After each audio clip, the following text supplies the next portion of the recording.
মাদ্রাসায় লক্ষ লক্ষ ছেলেমেয়েরা পড়াশোনা করে, তারা যে গরিব এবং দুস্থ পরিবারের ছেলেমেয়েরা যেখানে পড়াশোনা করতে পারে না, তাদের শেষ আশ্রয় হচ্ছে মাদ্রাসা। সেই মাদ্রাসায় এই যারা দেখছেন এরা কিন্তু সবাই পড়াশোনা করে চাকরির জন্য উত্তীর্ণ হয়েছে।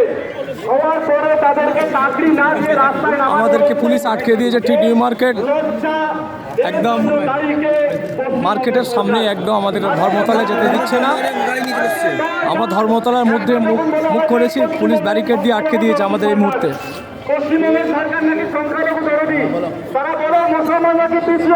দেখুন, আমরা আমাদের চাকরির দাবিতে আমরা এসেছি নিউ মার্কেট আপনার কাছে, আমাদেরকে আটকে দিয়েছে পুলিশ প্রশাসন, মমতার পুলিশ প্রশাসন।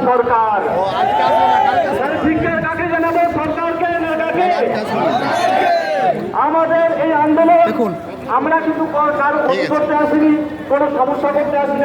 আমরা যোগ্য প্রার্থী, আমাদেরকে চাকরি দেওয়া হচ্ছে না, বিভিন্নভাবে আমাদেরকে অনীহা করছে এ সরকার।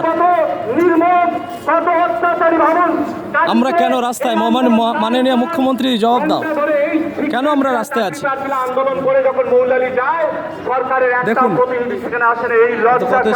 আমরা 5 থেকে 8 পর্যন্ত আমাদের SLST 7-এর সব চাকরি প্রার্থী, যোগ্য চাকরি প্রার্থী সবাই এখানে। আমরা পরীক্ষা দিয়ে সব চাকরি যোগ্য, আমরা সব চাকরি প্রার্থী সব পরীক্ষা দিয়ে আমরা এখানে আজকে উপস্থিত হই। আমাদের চাকরি দেওয়া হচ্ছে না।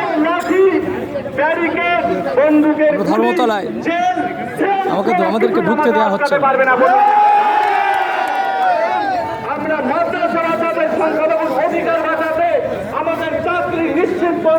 হাজার হাজার মাদ্রাসা সব বন্ধ হয়ে রয়েছে শিক্ষকের অভাবে। এ সরকার চাকরি দিচ্ছে না আমাদেরকে। আপনারা দেখুন, দেশের মানুষ দেখুন, পশ্চিমবঙ্গের মানুষ দেখুন।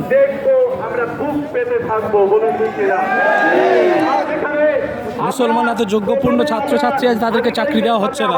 আপনারা দেখুন, দেশের মানুষ দেখুন, আপনারা দেখুন।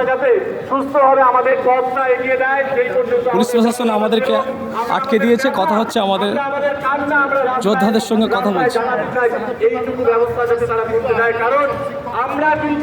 সামনে ধর্মতলা আটকে দিয়েছে পুলিশ আমাদেরকে ব্যারিকেড করে।